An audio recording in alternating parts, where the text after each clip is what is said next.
All right, men, welcome to today's episode of Strong Men, Strong Marriages. My name is Mike Frazier, MD, and I help high achieving men save their marriages.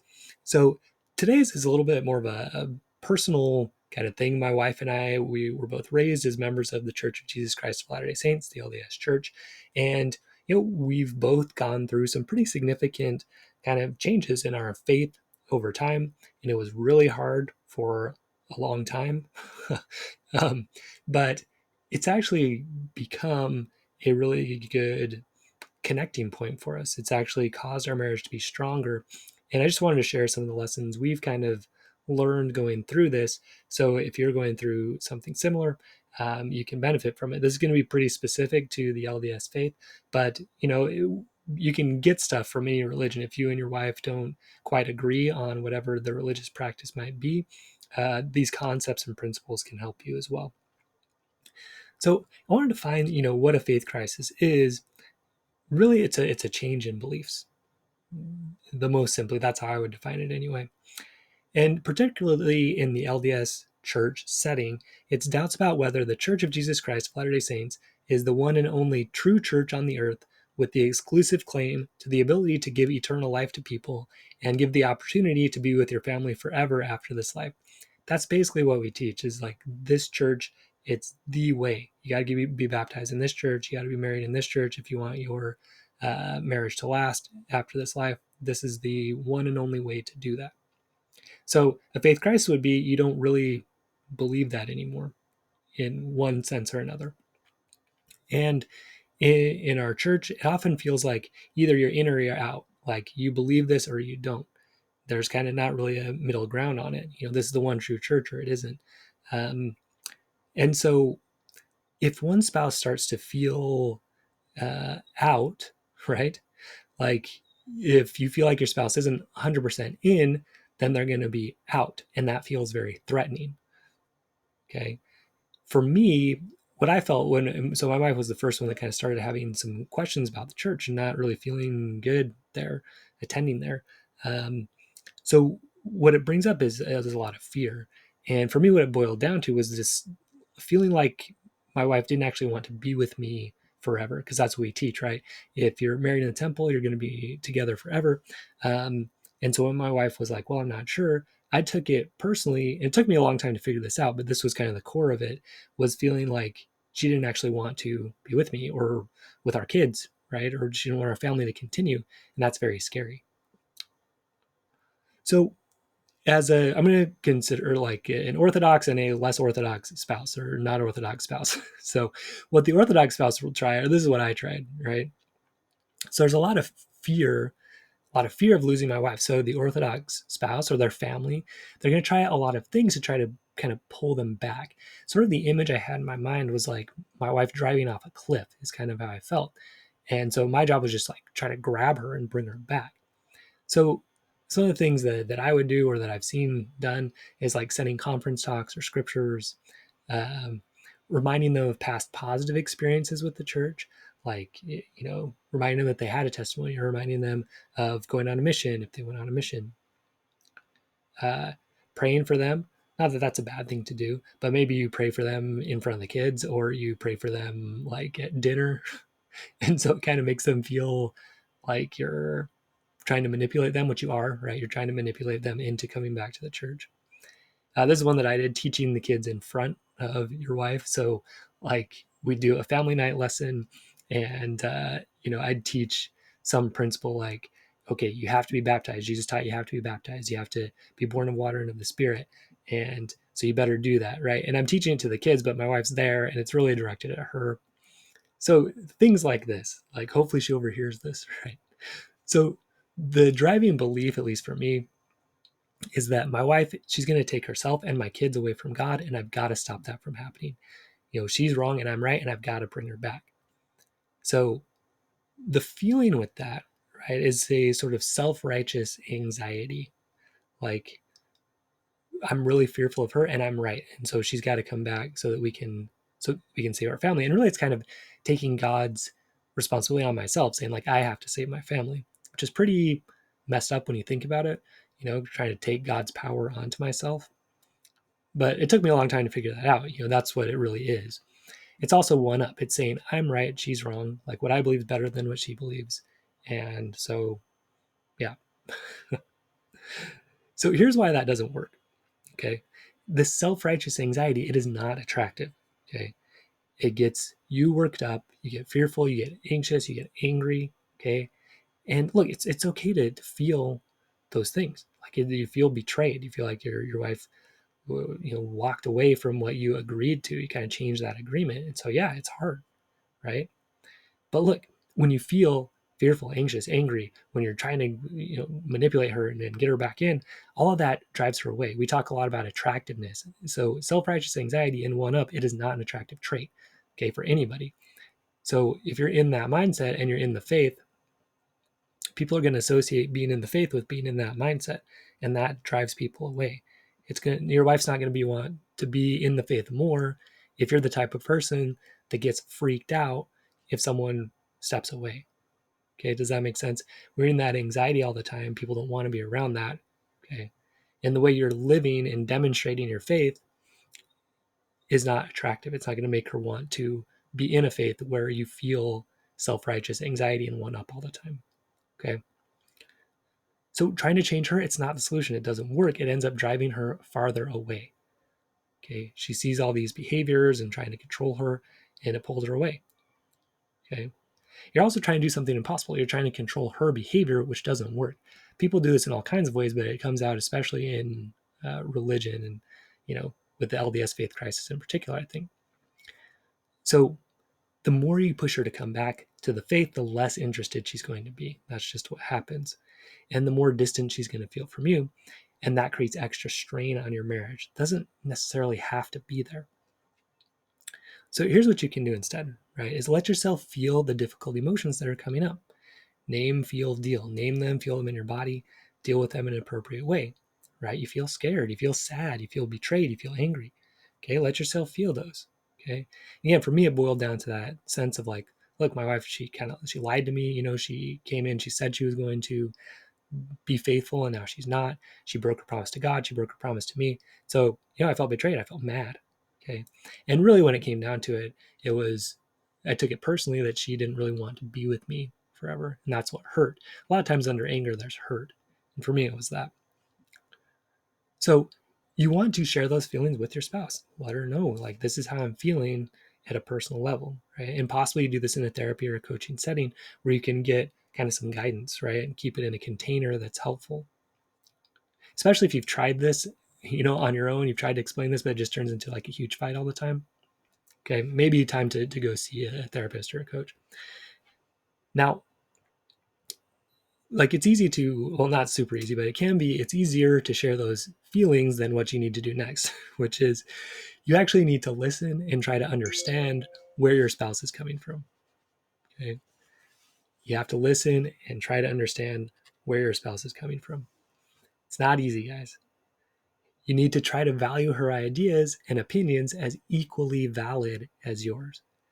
This is especially hard, okay, when you've heard millions of times that the LDS church is the one true view. This is the only way to see it. This is God's way to see it. If you don't see it this way, you are wrong. You are off base. You are an apostate. You've broken your covenants, right? You've heard this so many times that it's hard to value someone else's opinion, especially if they were in that for a while and then stepped away. It's like, well, what are you doing? Right? You know that this is what you're supposed to be doing. You know that this is the one way to get back to God. So why are you not doing it? Okay. So again, but that brings up, that's one up. That's the self-righteous anxiety. That's I'm right and you're wrong. Okay. And it drives her away more. It does not work. Okay.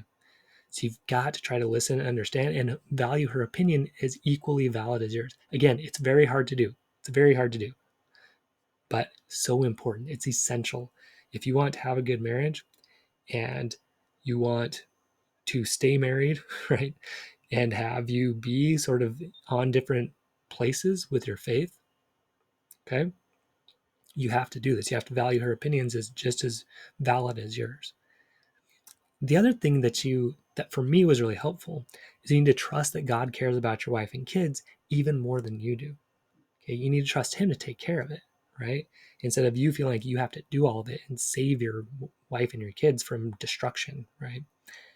So when you know that God's going to take care of it, okay, when I started doing this, I started to see really amazing things happen, that people would show up in my wife's life and have her have great spiritual experiences that I didn't really have anything to do with. I got to be there to witness it, but I got to just trust that God was going to let that happen and create those opportunities. And then he did. It was awesome. Let me relax, let me tune into love and understanding more. Guys, this is a long process. I mean, this is happening over years. I'm kind of summarizing it here today, and we're in a really good spot now, but we weren't always. A lot of that had to do with me. So some of the more helpful things for me, like remember the 11th article of faith. We claim the privilege of worshiping Almighty God according to the dictates of our own conscience, and allow all men the same privilege. Let them worship how, where, or what they may. And women too, right? We allow all women that same privilege. Let them worship how, where, or what they may, according to the dictates of their conscience, right? Instead of saying, no, this is the way, we say, look, let me understand your conscience. Let me understand what you feel is right. And I want to honor that privilege that you have. Okay. Again, trust God to do his work. It's not your job to save your family. Okay. He's going to direct you in your part in that. And you can be open to your part in that. Okay. This was really helpful to me to say, look, God's got my family. Okay. So like this was like a really cool revelation that I had. I was walking around the backyard thinking about this and thinking about like my wife driving off this cliff, right? Religiously speaking. And then I just had this image of like, God is on the other side of the cliff. Like God's there to catch her and direct her and help her, right? Okay. That's what I needed at the time. Now I see it more as kind of like we were both walking towards God the whole time, and I just kind of didn't see it that way. But at the time, that was like a really helpful visual for me. Another thing that was helpful as I was going through this, and much more on the Orthodox side, was Elder Irene had a quote in an article called "The Hope of Eternal Family Love" in the Ensign of August 2016 for his presidency message, and he says, "A prophet of God once offered me counsel that gives me peace. I was worried that the choices of others might make it impossible for our family to be together forever. He said, 'You are worrying about the wrong problem.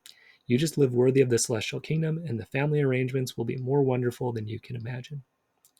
So, kind of same concept, right? That if you're living in a way that you feel is right, God's going to take care of you, and he's going to take care of your family, especially if your spouse is trying to live towards God. This was my situation. My wife was trying to do what she felt was right. She was trying to follow God according to the dictates of her own conscience.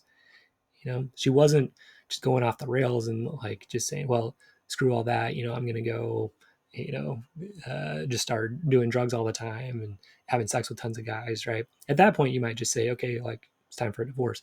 But, if your wife or your husband, right, is trying to find God or maybe not even God, but just like find the way of living that feels in integrity to them, if you want a great marriage, you got to honor that.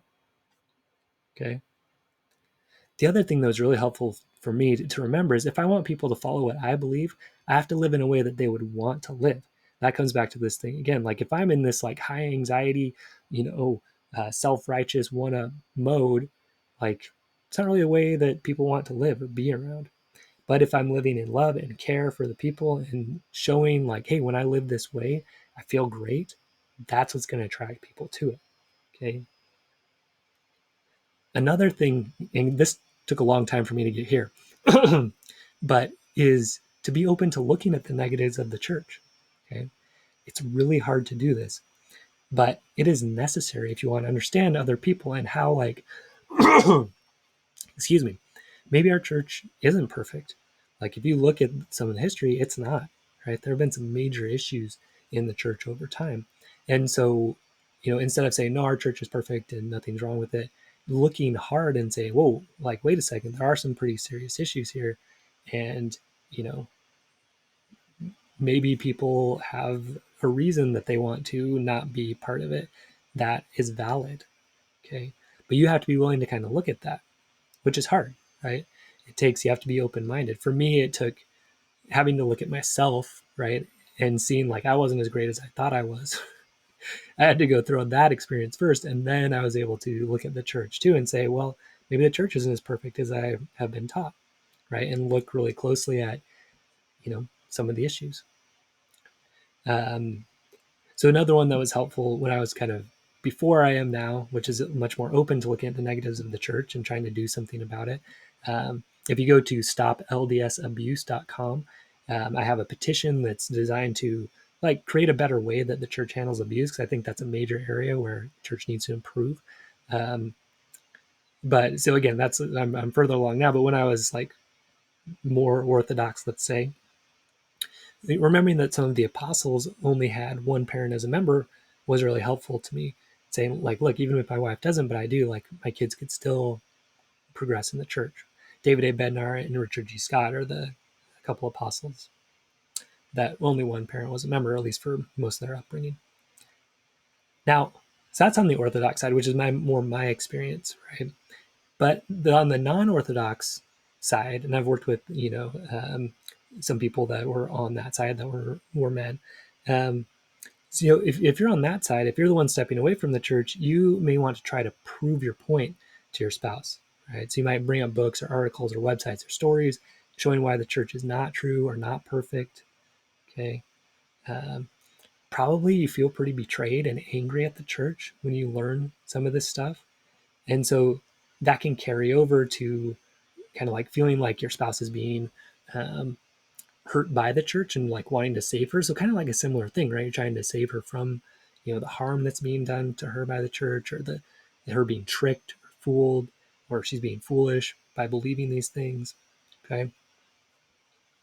The other thing you might feel like is that if your spouse stays in the church, she's not supporting you, and she's actually supporting an organization that harmed you. I know my wife kind of felt this way towards me, and understandably so. Not that it's very helpful, but it's an understandable feeling. Okay. Or maybe you stop wearing garments, or you stop attending church meetings, or you start drinking alcohol or coffee, right, or tea or whatever. And you actually feel good about those decisions. You feel like, hey, I'm okay with doing that. But then you're like, well, look, I'm doing this, and you should just deal with it, right? Being mad if your spouse makes a big deal about these. Okay. So it's kind of the same thing. It's one up in a different way. It's saying no, I'm going to do what I want, and you need to just deal with it, instead of understanding, hey, this is pretty hard. I kind of thought it was going to be this way, that we were going to live in the church this way, and now you're changing that, and that's hard, right? So your overriding thought might be, if you're the one that's becoming less orthodox, right? You're probably thinking the church is not what it says it is, and why can't you see it, right? Why do you support something that's doing harm? Okay, why won't you support and understand me? Why is my point of view not valid? Okay, so your feelings are going to be anger, fear, betrayed, wanting to be heard and understood, and sometimes this same feeling of self-righteous anxiety and anger, and sometimes one up. Again, she's right and I'm wrong. Okay, or I'm ahead of her, right? I'm spiritually progressed. This is kind of like childhood stuff, that you should believe in this, and then you need to grow up to a higher stage of development. Okay. So here's why this doesn't work. Okay, your Orthodox spouse, she still gets a lot of comfort from the church. She still sees good things there. So any of your attempts to convince them the church is not true, it's likely going to cause your spouse to dig in even more. Okay, whenever it's like that parable of the sun and the wind, right? So there's a guy with his coat. The sun and the wind make a bet who can get the guy's coat off. So the wind goes first. He blows and blows. What does the guy do? Holds on tighter to his coat. Okay. So when you're in there trying to prove to your wife, or hey, look, it's not true. Look at all this stuff. Here's the evidence, right? She's just going to grab on more. Nope. Don't want to listen. Don't believe it. I've had too many good experiences. I'm not going to hear it, right? And then the sun comes out and just shows, and then the guy takes his coat off on his own. So the equivalent of that is just saying, hey, let me understand where you're at. And, here's where I'm at if you're, willing to listen to that. Okay. Just showing a better way. Okay. All right.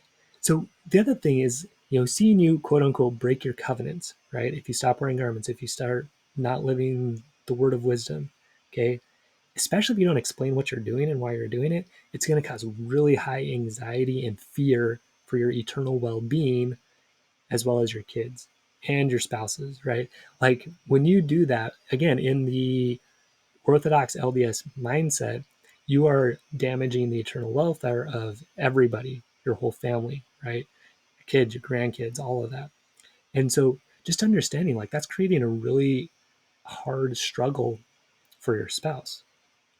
Okay, so if you just do that without telling them, that's pretty insensitive, really. I mean, it's mean. So don't do that. Don't just start like, well, I'm going to do what I want, right? Or not explain to your spouse why you're doing that. Try to understand where they're coming from. Okay. The other thing too is if you're 100% convinced that you're right and your spouse is wrong, you're actually doing the same thing that you're upset about your spouse doing, right? Like your spouse is saying, this is the one and only true church, there's no other way. And you're saying, no, you're wrong. Like there is another way. So you're both just saying, I'm right and you're wrong. So it's the same problem. Okay. So here's what you need to do instead. You need to be patient and understanding with your spouse. Look, respect that they get comfort and feel good in the church. You can look for the good things the church does teach. It does teach a lot of really great things. Okay. You want to explain clearly to your spouse why you're doing what you're doing before you do it. Okay. If you're going to start drinking alcohol, explain to your spouse beforehand why. Right. If you're going to stop wearing garments, stop going to temple, or stop attending church, explain to your spouse why first. Okay. Try to understand that it's going to be hard for them. Okay. If they're interested in it, share the information, resources, or experiences that informed your faith transition. Okay. But don't force them if they're not interested. You know, when you're explaining, hey, look, I'm not going to wear garments anymore. Here's why. It would probably make sense to say, you know, I read this or I experienced this, and that's why I'm doing it. Okay, I know that's going to be hard on you, but that's what feels in integrity and, you know, how I want to be. And they might still be upset, but at least you took the time to try to understand. And you can try to understand. Look, I know that's hard. I know you probably feel like, you know, I'm causing damage and gonna ruin our eternal welfare, but I just don't feel that way anymore. I know that's hard for you, but I don't believe that anymore. I believe we're still going to be together, even if I don't do this, right? Again, just my experience was that was the hardest thing, is feeling like my wife didn't want to be with me forever. So if you're the one that's kind of becoming less orthodox, if you can just remind your spouse like, hey, look, I still want to be with you, assuming that's true, right? Look, I still want to be with you. I just don't think I actually have to follow these things to be with you. I think I'll still be with you even if I don't do these things. That'll probably lessen your spouse's anxiety quite a bit. Okay. So, and if your spouse is kind of like following along that same path, like let's say this is again my experience, my wife kind of had questions first, and then I started looking at some of the negatives of the church, and I had my own questions. And so you just want to be patient, try not to take it personally. There's a lot of things to consider. You know, how's this impact family, especially if your family's been in the church for a long time? How does it affect them? Siblings, aunts, uncles, right? All of this, you know, in the church, family's important, right? And when you decide not to be as orthodox as you were before or leave the church completely, you know, it causes, again, all these reactions in your family too, this high anxiety, the fear for your eternal welfare, right? This desire to bring you back in. So, you know, just be understanding of that. So how do you work together through, you know, an LDS faith crisis? So you want to be honest about what you believe and don't believe with each other, right? Even if you know your spouse won't like it. This is the hard part. Right? There's no easy time to have this conversation. Hey, you know, I just don't think you need to go to the temple anymore. I don't think that the Book of Mormon actually was, um, you know, written like transcribed or translated from plates. I think Joseph Smith just made it up, basically. There's no easy time to have these conversations. These are not easy things to say, but if it's true, right, it needs to be brought up. Okay. And even though your spouse might get mad, they might get angry, you just have to have this conversation. And you need to try to understand your spouse's point of view, but you also can't live in a way you feel is not how God would want you to live or how you feel is right to live. If you're not really even connected to God now, it's just like that internal sense of right and wrong that I feel like we all have. You know, we all have that conscience. You try to live, again, with the article of faith, try to live according to the dictates of your conscience, right? That's the only way you're going to feel fulfilled in your life, right? Is if you're living according to your conscience. So you be honest, okay? You share where you're at. This is what I feel my conscience is dictating I need to do right now. Okay? It's a pretty good way to put it. I just came up with that right now. Yeah, this is what my conscience dictates I should be doing in this moment. Okay. Good way to share it. So each of you Try to understand each other's point of view. Okay. Be willing to take a look at the good and the bad. Okay. That's really the only way you're going to be sort of, open to this, is if you try to understand and be willing to look at good and bad, value opinions equally. This is hard to do. Again, when you've heard over and over, ours is the one true way to think about things, right? When someone presents an opposing one, it's kind of like, oh yeah, but you're wrong. Yeah, I can value that, but you're wrong, right? So you want to value that opinion. Don't think, oh, well, she's just lazy, or she's, just doesn't want to live it. She just wants to quit. She's a quitter. She doesn't want to work hard, right?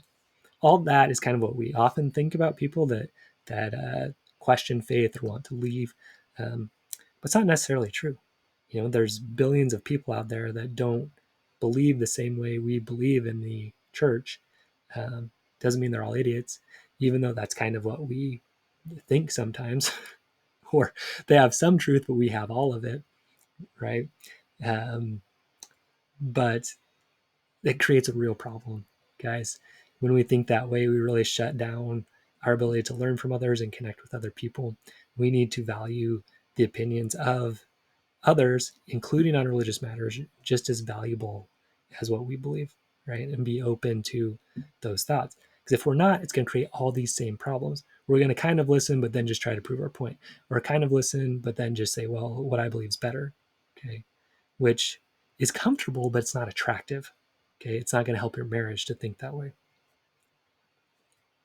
So remember too, a lot of the anxiety comes from what's going to happen with our kids. If one of us believes this way and the other one doesn't, what are they going to do?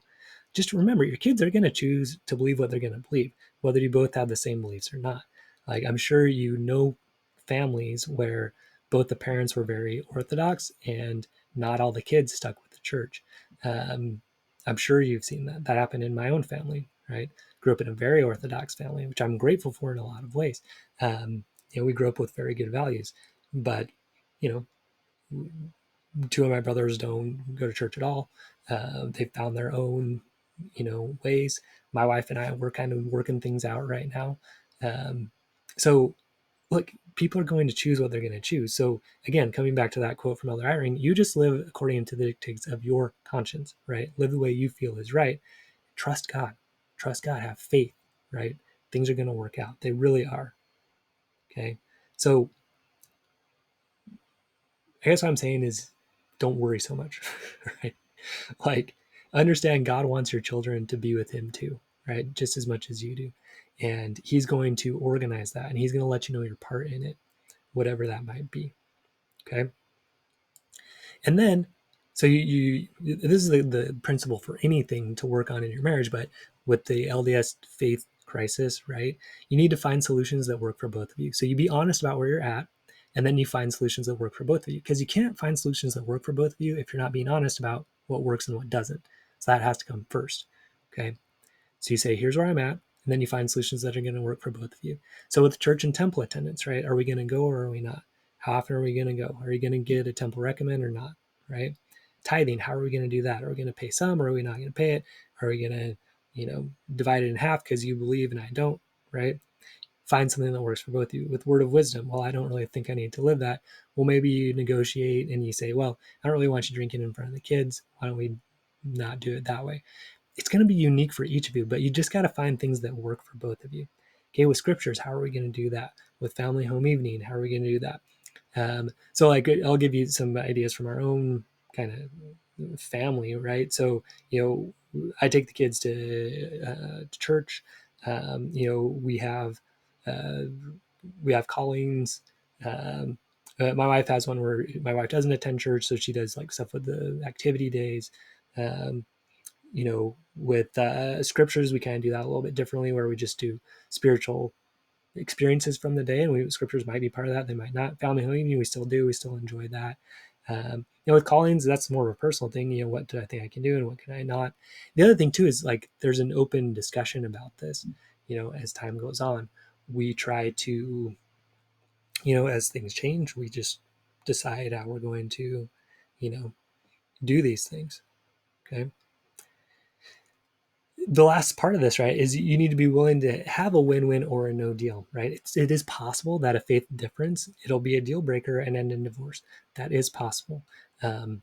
But, you know, before you just say, because look, like I used to think this way. I used to think if my wife ever has questions or doesn't want to go to church, that's the end of our marriage. I 100% thought that. So if you're thinking that right now, you know, I understand it. But being kind of on the other side of that now, like we are closer than we've ever been. Our marriage is better than it's ever been because, you know, we've been able to be open and find solutions that work for both of us in something that's been very difficult. Okay. Um, so it really can be a catalyst for a better, stronger marriage if you let it. Okay. And you got to consider closely what's the effect of that, right? If you divorce your wife, look, if you have kids, they're going to go to church with you and probably not with her, right? And you know what's going to be going on when they're over with her, you know, no.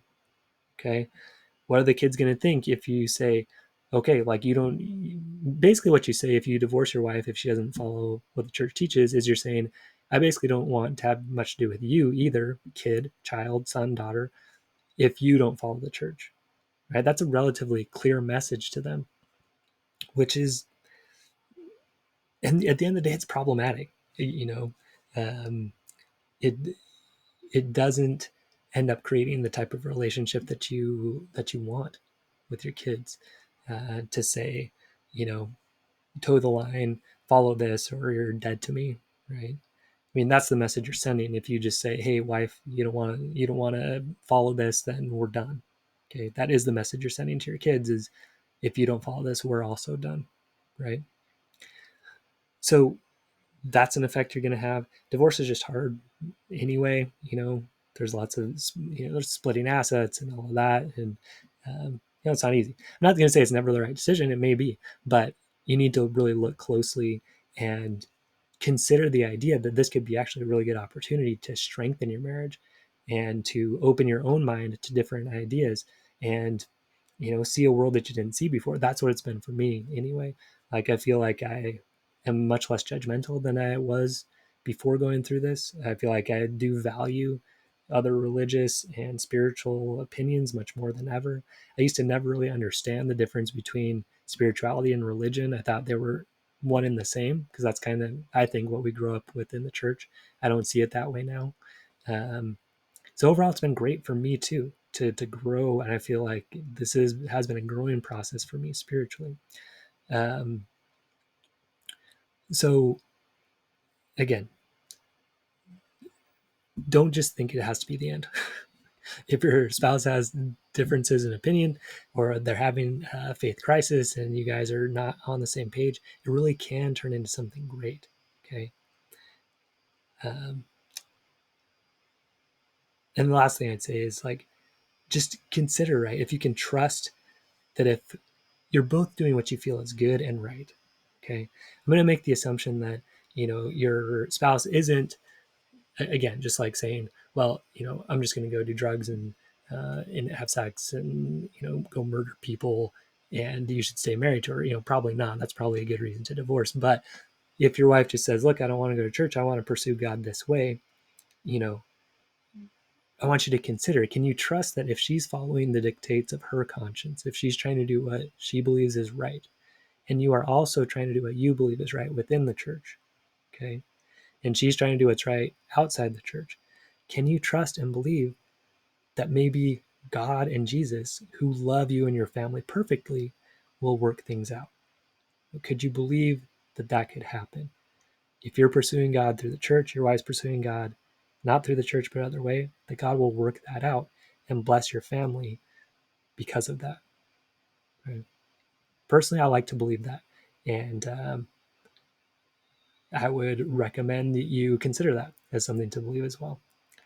All right, guys. So if you're going through an LDS faith crisis, or your wife is, or you both are together, right? Hopefully you found this useful, and stay strong, men. We will see you next episode.